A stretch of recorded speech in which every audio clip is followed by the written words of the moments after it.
Olá a todos, bem-vindos a uma série de estudos que nós vamos fazer à volta de um tema muito interessante, aliciante, que é o fruto do Espírito.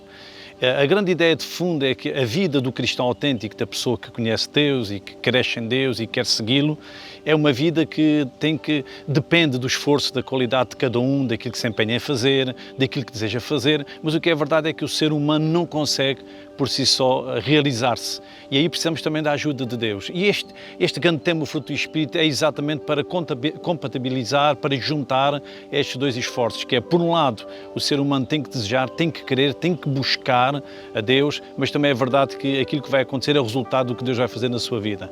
E este fruto do Espírito é exatamente porque é a pessoa do Espírito Santo que vai trabalhar, vai produzir aspectos do caráter da vida da pessoa.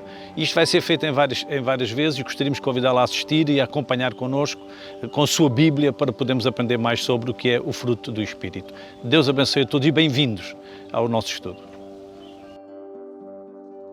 Muito boa noite e bem-vindos ao nosso estudo sobre o fruto do Espírito, baseado no texto bíblico de Gálatas, capítulo 5, 22. Mas o fruto do Espírito é amor, gozo, paz, longanimidade, benignidade, bondade, fé, mansidão e temperança. Eu gostaria de nesta noite, abordar o nosso segundo, se quisermos, o segundo fruto, que é o gozo.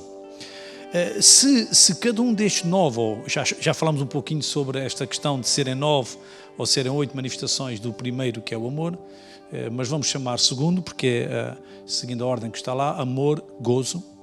Se é fruto do Espírito, então nós não estamos a falar daquilo que comumente as pessoas têm como alegria, que é um sentimento de bem-estar baseado em algo que lhes agrada. Ou seja, a alegria que normalmente, como seres humanos, nós concebemos é uma alegria muito dependente, quase totalmente dependente daquilo que é externo a nós.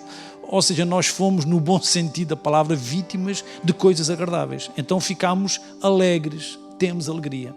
Mas se estamos a falar de gozo, e o gozo é o fruto do Espírito, então estamos a falar de um tipo de gozo, ou se quiserem, de alegria, que está sujeito a uma ação de Deus. Então, cada um destes frutos, ou se quiserem, o fruto na sua totalidade, sempre é de dentro para fora. É o que está a acontecer em nós, independentemente do que acontece no exterior. E quando Paulo é muito desta área da plenitude em Deus, do fruto do Espírito, ele diz, é a paz de Deus que excede todo o entendimento. Estão a ver, Paulo vai buscar estas ideias sempre de alguma coisa que está além daquilo que nós concebemos. Há aqui um texto muito interessante, quando Paulo escreve aos Filipenses, Paulo, que estava entretanto preso, imaginem uma pessoa presa, imaginem um tipo de condições que havia naquele tempo numa prisão, certamente sem quaisquer condições dignas, e Paulo está preso e ele escreve na primeira carta aos Filipenses, capítulo 1, ele diz que muitos dos irmãos, tomando ânimo com as minhas prisões, ousaram falar a palavra mais confiadamente, sem temor. Quer dizer, como é que Paulo está numa prisão e ele, em vez de dizer, isto está muito mal, a minha vida está a correr muito mal, mas o que é que está a acontecer em Paulo? E eu queria trazer-vos exatamente para este sentimento, para isto que acontece em nós. Como é que se pode estar preso? E ele diz que havia irmãos que até ficavam entusiasmados. Imagine como é que Paulo, na prisão, incentivava outros a pregar o Evangelho, quando a pregação do Evangelho foi a causa da sua prisão. Ou seja, o que é que ele dizia, o que é que ele transmitia, qual era o estado dele. Portanto, um homem numa prisão. Há aqui qualquer coisa fantástica que é Deus a produzir no homem. E nós precisamos disso. É por isso que o fruto do Espírito é quando nós abrimos a Deus a possibilidade de que o Espírito trabalhe em nós. E esta área do gozo, que também é verdade, pode mexer com a questão das emoções, mas é mais do que emoções. É um gozo, é um estar bem, é uma alegria baseada naquilo que não se pode retirar. É baseado nas promessas de Deus, é baseado na graça de Deus, é quando nós vamos a Deus. Ou seja, nós tentamos encontrar as razões da nossa alegria em Deus, nas coisas de Deus. E a partir daí, o Espírito trabalha em nós e cria em nós este gozo que não pode ser alterado pelo externo. Os apóstolos, quando chegaram de uma viagem e vieram até Jesus, eles vinham todos contentes, todos alegres. Oh Senhor, eles estavam tão satisfeitos. Senhor, até os espíritos se nos sujeitam. Imagine se não é uma razão de alegria, quando nós sabemos que Deus está a usar-nos, quando nós fomos usados porque temos autoridade divina na nossa vida. Eu acho que isto é a razão de alegria. Mas Jesus, ele estava a ver, ele via tudo de forma mais completa, obviamente. E ele disse, não, alegrai-vos antes. Imagine Jesus a dizer isto, alegrai-vos antes por os vossos nomes estarem escritos nos céus. Ou seja, o que Jesus estava a dizer é, a razão da vossa alegria não pode ser o que vocês fazem, mas a razão da alegria é daquilo que eu fiz, ou que Deus fez. O vosso nome está escrito nos céus. Então nós temos que procurar sempre, e por isso o fruto do Espírito é importante, é procurar encontrar aquilo que é útil, aquilo que é bom, aquilo que nos forma, na relação que temos com Deus. É o Espírito a gerar isso em nós. Então o gozo, esta alegria, o saber as coisas, o saber que tenho o amor de Deus na minha vida, tenho a graça de Deus. Deus é um Deus das promessas, Deus é um Deus que cumpre as suas promessas, Deus é um Deus que está comigo, como o faraó teve que reconhecer, e ele perguntou aos outros, não será que o Espírito de Deus está neste homem, no José? Portanto, ele reconheceu que aquele José era um homem diferente, havia algo sobrenatural na vida daquele homem. E lá está, por isso também Deus deu-lhe a revelação dos sonhos, etc, etc. Portanto, José foi reconhecido por isso. E nós temos que ficar abertos para que o gozo, a verdadeira alegria da vida não se encontre no nosso exterior. É possível, como Paulo, estar numa prisão e estar feliz, estar alegre, ou se quiserem melhor, com gozo. Tenho alguns exemplos bíblicos para partilhar, porque eu acho também importante nós conseguirmos perceber na prática, se quisermos, ou com exemplos de homens no texto bíblico que vivenciaram o fruto do Espírito. Tenho um texto logo de início no livro de Atos dos Apóstolos, capítulo 11, livro de Atos dos Apóstolos, capítulo 11, verso 23, temos um personagem chamado Barnabé. Barnabé, que seria, ou que foi, o tutor de Paulo. Foi ele quem trouxe Saulo para o ministério. Portanto, um homem também importante. O seu nome significava filho da consolação. Portanto, parece também pelo seu comportamento, e iremos vê-lo agora, que era um homem dócil, era um homem de paz, era um homem que vivia este gozo. Iremos ver isso. Barnabé era um homem muito, muito especial. Foi ele quem deu a mão a Paulo. E nós temos aqui um quadro no capítulo 11 de Atos muito interessante. Porque nós sabemos que, de acordo com a cultura judaica, eles achavam-se exclusivamente o povo de Deus, e quando se falava em o Evangelho ser transmitido aos gentios, aos não-judeus, sempre isto bloqueava a ação dos judeus. Os judeus achavam que era exclusivamente povo de Deus e que Deus era exclusivamente o seu Deus e mais nada, sempre de portas cerradas para os não-judeus, para os gentios. Mas no capítulo 11 de Atos temos aqui uma coisa muito interessante, porque sabendo nós que o livro de Atos se inicia exatamente com a ação do Espírito para que o Evangelho chegasse a todos os povos, e felizmente chegou até nós também. Então em Atos capítulo 11 nós temos um quadro em que os judeus começaram a pregar o Evangelho, a anunciar Jesus Cristo e começaram a fazê-lo aos próprios gentios. Aqui no capítulo 11 do livro de Atos, verso 20, diz que falaram aos gregos, àqueles que não eram judeus. E o verso 21 diz que a mão do Senhor era com eles. Agora, podem imaginar uma igreja radical, uma igreja formatada, uma igreja em Jerusalém, a igreja-mãe, a igreja-sede, quando se percebe disso. O que é que eles fazem? E é muito interessante que eles escolheram, verso 22, eles escolheram Barnabé para ir a Antioquia. Imagina a sabedoria da igreja de Jerusalém. A igreja de Jerusalém escolhe alguém que tem a capacidade de gerir esta diferença, uma diferença de séculos. A questão de que o judeu não se mistura com o gentio. O Deus de Israel é só para Israel. Os gentios não têm... Imagine como é que se vai gerir isto. E eles enviaram o homem-chave. Atos 11, 23. O qual, quando chegou... Isto é muito bonito. O qual, quando chegou e viu a graça de Deus. Porque nós vamos ver as coisas... E muitas vezes não vemos as coisas como elas são. Nós vemos-las em função dos óculos que usamos. E ele tinha uns óculos, digamos assim, no sentido figurado.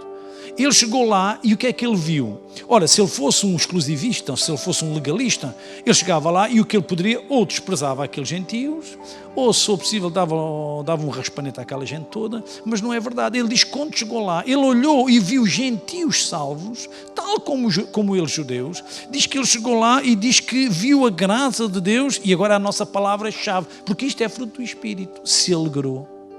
Então há aqui um gozo. O gozo, estão a ver, é fruto do Espírito.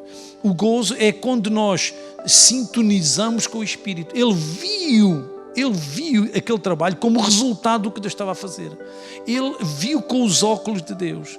O gozo foi um assentimento, foi uma alegria, um prazer, porque reconheceu que o que estava a acontecer era a obra de Deus.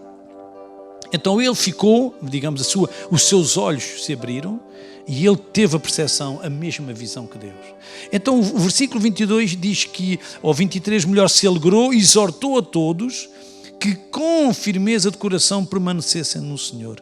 Então ele ficou tão contente que ele incentivou, animou aquela gente a ser fiel ao Senhor. Portanto, ele viu na conversão dos gentios a obra de Deus. E este gozo é perceber, é ter uma alegria, porque estamos a entender as coisas à maneira de Deus. Se Deus não trabalhar em nós, vamos deixar de entender as coisas à maneira dele. E o fruto do Espírito é exatamente o Espírito a sintonizar-nos com ele. O gozo é a resposta da concordância, também emocional, do que percebemos que Deus está a fazer. Então ele viu e ele diz que se alegrou e exortou a todos. Portanto, ele chegou lá, ele não sabe, um legalista. Vocês não são judeus, não podem ser salvos. Isso não é para vocês. Não, ele chegou lá, vocês aceitaram o Senhor. Então são como eu. Ele debelou aquela muralha que havia entre judeu e gentio. Ele destruiu aquele obstáculo e ele começou a ver da forma que Deus também vê. Também um pouquinho mais à frente no livro de Atos, continuamos com este senhor muito importante chamado Barnabé, no capítulo 15 de Atos, que é um texto fundamental. Eu acho que temos aqui uma grande porta giratória, não é? Porque agora, enquanto que em Atos 11 Barnabé vai até Antioquia, agora Atos 15 é quando o assunto judeu é tratado na sede, em Jerusalém. É quando se traz um grande tema às mãos dos chefes, entre aspas, os chefes, aos apóstolos, aqueles que estavam a dirigir a igreja do Senhor Jesus. Então no capítulo 15, já temos aqui Barnabé com Paulo, exatamente aquele, como já disse, aquele pupilo que ele tinha angariado também para o ministério, para servir a Deus como missionário. E aqui no Atos capítulo 15 diz que Paulo e Barnabé há aqui uma questão de fundo que dividia ainda, mantinha esta divisão entre judeu e gentio, que era a questão, capítulo 15, verso 1, a questão da circuncisão. Portanto, havia judeus que ainda queriam impor, capítulo 15, verso 1, a circuncisão aos gentios.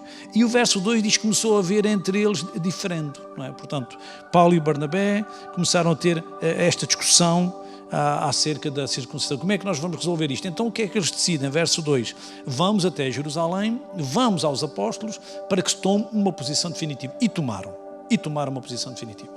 Mas porquê é que eu chamo este texto à nossa consideração? É porque, e vejam se isto não é fruto do Espírito, como é que dois homens vão fazer uma grande viagem, vão partir para Jerusalém e vão levar uma equipa de pessoas tendo no seu estojo um assunto muito, muito sensível, que era a questão da circuncisão.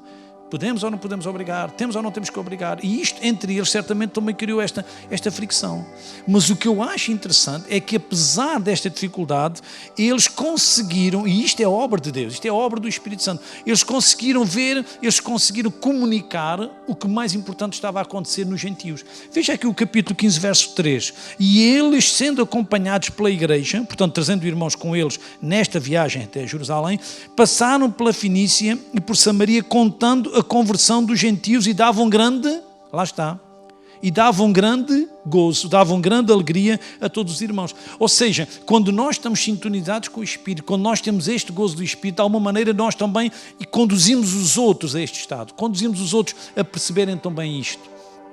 E em vez de comunicarem a insatisfação e apresentar o conflito, olha, nós estamos a viajar, isto está a correr muito mal, uns concordam, outros não concordam com a circuncisão. Não, diz que eles davam alegria pela conversão. Portanto, há aqui uma razão válida, há uma razão muito forte para eles transmitirem aos outros, que é a alegria da conversão das pessoas. Ou seja, eles conseguiram secundarizar, digamos assim, colocar em segundo plano a questão da circuncisão. Para eles o mais importante era a salvação daqueles gentios. E isto só quem tem o Espírito Santo, só quem tem aqueles óculos é que tem esta percepção, é que tem esta leitura. E aqui nós temos esta viagem, como já disse, o verso 12 aqui até diz que então toda a multidão se calou e escutava a Barnabé e a Paulo, que contavam com grandes sinais e prodígios Deus havia feito por meio deles entre os gentios. Estão a ver? Paulo e Barnabé não perderam o foco, ou seja, vamos tratar desta questão da circuncisão, vamos tratar desta questão do que é ou não obrigatório colocar aos gentios, mas independentemente disso, o mais importante é que Deus está a salvar os gentios. Isto é fantástico. Este gozo advém dessa sintonia. É o fruto do Espírito. Portanto, Paulo e Barnabé, parece que Barnabé era perito nisto, não é? Parece que ele tinha aquela habilidade, aquela capacidade. No fundo, ele tinha aquela sensibilidade espiritual para entender as coisas de Deus. Então este gozo é o assentimento interior, é saber, sim Senhor, é isto que Deus está a fazer. Os outros não estão a ver bem isto ou não estão focados aqui, mas é isto que Deus quer. É isto que me traz gozo e me traz alegria. Um pouquinho mais à frente no Novo Testamento, na segunda carta de Paulo aos Coríntios, eu vou ter que usar um outro nome. Já falei no Barnabé, já falei no Paulo, mas eles não eram os únicos que tinham gozo. Eu vou falar sobre um senhor chamado Tito, segundo aos Coríntios capítulo 7. Segundo aos Coríntios capítulo 7. Gozo. Então qual foi o homem que teve mais gozo de todos os seres humanos? Obviamente foi Jesus. Ele é o exemplo do fruto do Espírito. A Bíblia até diz que o qual, pelo gozo que lhe estava proposto, desprezou a afronta e suportou a cruz.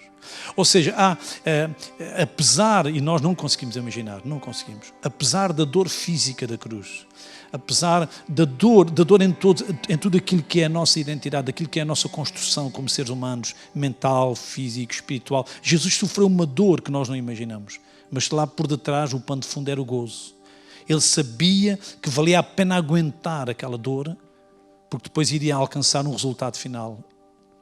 Eu espero que cada um de vós que está a ouvir-me possa também ser produto desse resultado final, que é sermos salvos por causa da sua morte.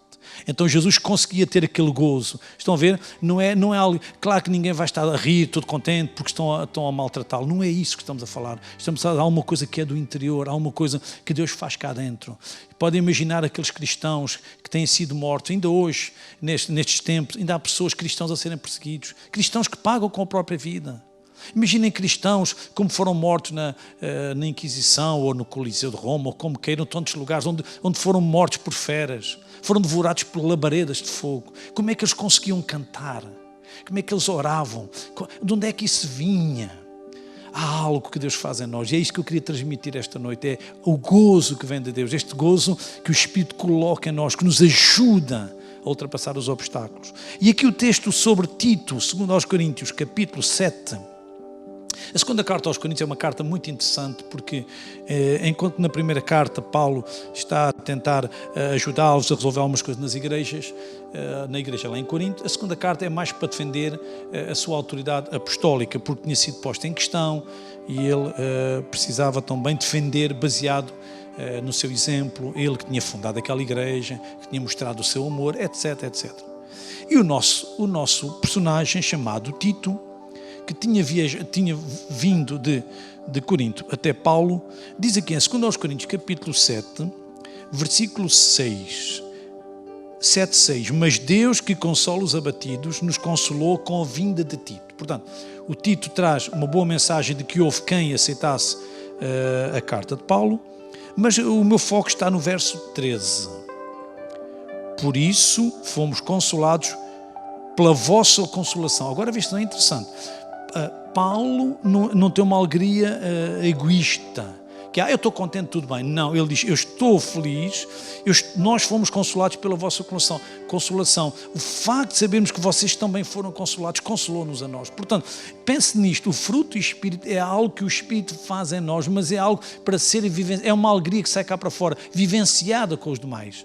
O consolo, eles foram consolados por causa dos coríntios terem sido consolados. E muito mais nos alegramos pela alegria de Tito, porque o seu espírito foi recriado por vós todos. Se Tito está alegre porque vocês o animaram, então nós estamos alegres por ver o Tito alegre. Estamos a ver a alegria. Barnabé ficou alegre quando viu os gentios salvos. E agora, Paulo está feliz porque vê o Tito feliz. Há aqui qualquer coisa, não há? Que Deus faz no homem. Talvez, mais uma vez, o sintonizar com a obra de Deus. Se a igreja em Coríntios aceitou a carta de Paulo e o Tito está todo contente, então nós também estamos contentes. Portanto, Tito também é um exemplo de alguém que trouxe esta alegria, este gozo, e que depois também podemos encontrar no apóstolo Paulo. Só um pouquinho mais à frente, no capítulo 8, mais um exemplo interessante sobre a questão deste gozo. Então, eu diria assim, segundo aos Coríntios capítulo 8, eu diria, pode-se ter gozo mesmo sendo pobre. Eu diria assim. Porque Paulo está a escrever para os Coríntios e ele está a usar o exemplo das igrejas na Macedónia. Igreja da Macedónia constituída por pessoas que não eram ricas, não eram muito abundantes nos bens terrenos. E Paulo está no capítulo 8 a tentar motivar os coríntios também, a dizer, olha, a dar o exemplo dos macedónios. Ele dizia que os macedónios eram pessoas que até não tinham muitas posses, mas davam com alegria. E ainda hoje nós, quando falamos em dar para Deus e dar para a obra de Deus, este deve ser o mote. É que Deus ama, Deus quer que nós o façamos. Quando contribuímos, quando ajudamos com alguma coisa, até com uma oferta, uma ação, devemos fazê-lo com alegria. E a Bíblia diz que Deus ama o que dá com alegria. Portanto, Deus quer que nós demos, mas que demos motivados pela razão certa, ou que demos com alegria.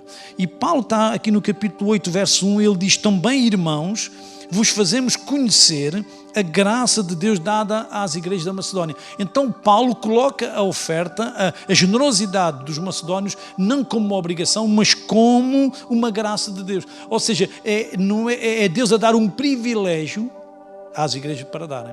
Imagine como é o aspecto. Estão a ver quando o Espírito Santo entra na vida da pessoa, quebra as religiosidades, acabou a manipulação, isso acabou tudo. Ele leva cada um individualmente a ser motivado pelas razões certas.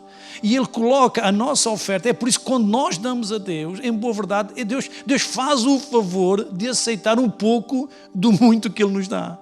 Deus é um Deus da graça, é o Deus do favor. E ele diz que Deus deu a graça às igrejas da Macedónia, verso 2, como em muita prova de tribulação, houve abundância do seu gozo. Uma igreja que estava em tribulação, e normalmente em tribulação o que é que acontece ao ser humano? Fica triste, revoltado, com certeza. Mas aqui não, ele diz que mesmo estando na tribulação havia gozo. O fruto do Espírito. Havia alegria no coração deles. E como a sua profunda pobreza, note, materialmente pobres, interiormente ricos. E como a sua profunda pobreza superabundou em riqueza da sua generosidade. Estamos a sentir isto? Isto não está a palpitar em nós? Pobres na carteira, ricos no coração. Pobres nas notas, ricos na generosidade. Há aqui um comportamento, há um estar, há uma ação de Deus, neste caso nos macedónios, que mesmo na tribulação, mesmo tendo pouco, mas eles entenderam que ajudar os crentes pobres era uma graça de Deus, era um privilégio que Deus lhes dava. E isto traz alegria ao homem, traz alegria ao ser humano. Quando o ser humano percebe as coisas desta maneira. Estão a ver? Quando nós somos pressionados e manipulados para dar coisas, isto pode criar em nós uma revolta, uma rebelião, uma inação, mas quando temos os óculos de Deus, é por isso que é importante o fruto do Espírito, até para ser generosos. Como Paulo também disse aos Efésios, que aquele que furtava não furte mais, mas antes, agora, ganhe para si próprio e também para ser generoso. Estão a ver? Imagina o benefício para uma sociedade cheia de homens e mulheres que vivem o fruto do Espírito. Uma sociedade em que pode ter homens e mulheres que talvez alguns deles até roubavam, prejudicavam o alheio, prejudicavam os outros, o alheio. E agora não, o Espírito está a trabalhar na sua vida. Ele já não é mais ladrão, ele é um trabalhador, ele ganha o seu pão e até inclusive vai ajudar outros. Por isso, fico muito satisfeito por saber que temos hoje cristãos, homens e mulheres que estão a ser generosos, estão a ajudar, mas isto tem que ser a partir daquele gozo, daquela alegria que o Espírito Santo coloca em nós. Então esta igreja da Macedónia tornou-se um mote, um exemplo para os coríntios. E Paulo utiliza isto muito bem, não é? Ele está a dizer o quê? Olha, estamos muito contentes com a vinda do Tito, mas também estamos contentes com o exemplo da igreja da Macedónia. Portanto, isto era uma alegria completa, digamos assim, não é? Portanto, este gozo que vem do Espírito deve inundar a nossa vida. Eu queria apontar também para um texto também escrito por Paulo, porque Paulo é riquíssimo, não é? Nos seus escritos. Eu queria ir até um livro que é a carta que ele escreve aos Romanos. A carta de Paulo aos Romanos, capítulo 14.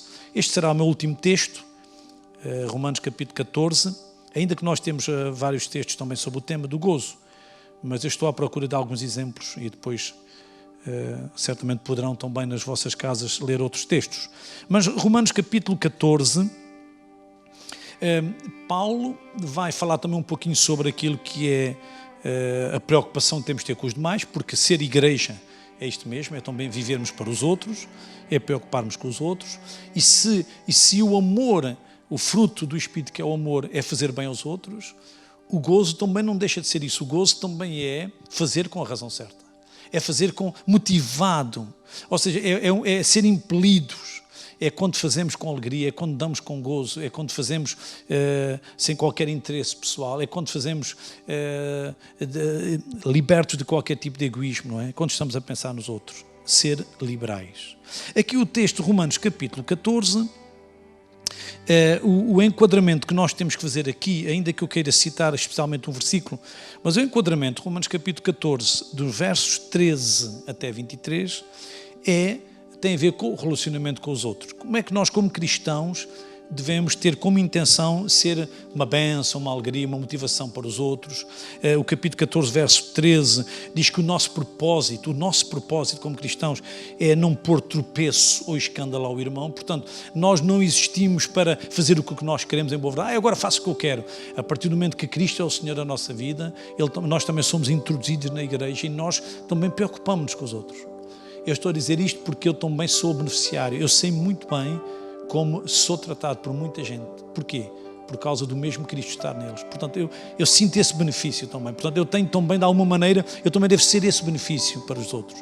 Então, não pôr tropeço. E ele está a falar aqui numa área muito específica, tem a ver com tipos de comida, coisas muito próprias do enquadramento do texto, que não vamos agora dissecar aqui, mas que, de alguma maneira, se o propósito é não fazer tropeçar o outro, se o propósito é não chocar, é não escandalizar, o verso 15, ele diz que não destruas por causa da tua comida aquele por quem Cristo morreu. Então Paulo está a pensar no outro, não prejudiques o outro, não ofendas o outro acha que não devias, não vais fazer isso para não ofendê-lo. Portanto, estão a ver, preocupa-te com o outro. Verso 17, porque o reino de Deus não é comida nem bebida. Nós não devemos fazer a defesa dos nossos direitos baseada na comida e na bebida. Ele diz que o reino de Deus é justiça e paz e alegria. Este é o meu ponto. E alegria no Espírito Santo. Ou seja, a tua intenção agora como cristão, tu que tens o Espírito Santo em ti, o grande foco, aquilo que é a força no relacionamento com os teus irmãos, não é baseado em comida, em bebida. Não. Aquilo que nos deve caracterizar é aquilo que o Espírito Santo está a fazer em cada um de nós. Então ele diz que a justiça, a paz, estão a ver características de caráter e alegria no Espírito Santo. É isso que deve pautar a nossa relação com os outros. É por isso que ele diz que o nosso propósito é não pôr tropeço, é não ofender, é não prejudicar o outro. Nós queremos que o outro esteja bem. Então, se por causa da comida ia criar um problema, eu não vou arranjar esse problema. Não. Eu quero é que haja paz. O reino de Deus é paz, é alegria no Espírito Santo. E o verso 18 diz assim, estou em Romanos 14, 18, porque quem nisto serve a Cristo, agradável é a Deus e aceito aos homens. Não é interessante? Quem está preocupado com o bem do outro e não o prejudica e age com esta alegria, com este gosto, diz que ele é agradável a Deus e aceito aos homens. Então há aqui uma alegria quando nós estamos a privar-nos às vezes até de algum direito, mas para não ofender o outro. Há aqui uma alegria tão grande, diz que somos aceite às pessoas e agradável a Deus. Ora, para ser aceite, eu não vou fazer uma coisa que choca. Não é interessante? Quer dizer, então chega um ponto quase que me esvazio de mim próprio. Se eu estou só a agradar aos outros, até eu. Não, mas ele diz que há alegria no Espírito Santo. Então há qualquer coisa fantástica aqui, não há? Que é quando nós estamos a pensar no bem dos outros, há uma alegria do Espírito, sintonizamos-nos com o Espírito. Tal como Barnabé ficou sintonizado quando viu os gentios salvos, quando nós estamos a ver os outros a crescerem, a não magoá-los, a não ofendê-los, a serem mais maturos, a crescerem. Isto traz alegria. E às vezes significa que nós estamos a privar-nos de alguma coisa para não chocar, mas somos aceite. E isto é muito importante quando se fala em igreja, porque a igreja é o lugar onde nós estamos a tentar fazer coisas para estimular os outros, para animar os outros e para ajudar os outros. Agora, e é aqui que eu tenho que terminar, isso não retira o que nós temos, não retira o que somos e não retira, no caso específico, a alegria. Até ele diz que é a alegria do Espírito Santo. Portanto, não é contrariando, não é chocando os outros que nós vamos ter a alegria, mas quando nós estamos a fazer o que é bem para os outros, porque sabemos que é isso que Deus quer, o mesmo Deus nos vai dar essa alegria. Então há uma alegria quando estamos a fazer coisas para os outros. Há uma alegria quando estamos a ajudar os outros. Há uma alegria quando estamos a pensar no bem deles. E é por aqui que eu queria terminar, é que isto é fruto do Espírito. Precisamos que o Espírito Santo nos dê esse gosto, esse prazer, esse gozo de podermos servir aos outros. Porque sabemos que é isso que Deus quer fazer. E quando fazemos o que Deus quer, Deus também nos vai encher do seu gozo. Deus abençoe a todos e vamos procurar, com a ajuda de Deus, a ter este fruto do Espírito, o fruto do gozo, a abundar em nós e também a podermos, de alguma maneira, também irradiar para os outros à nossa volta. Deus abençoe a todos.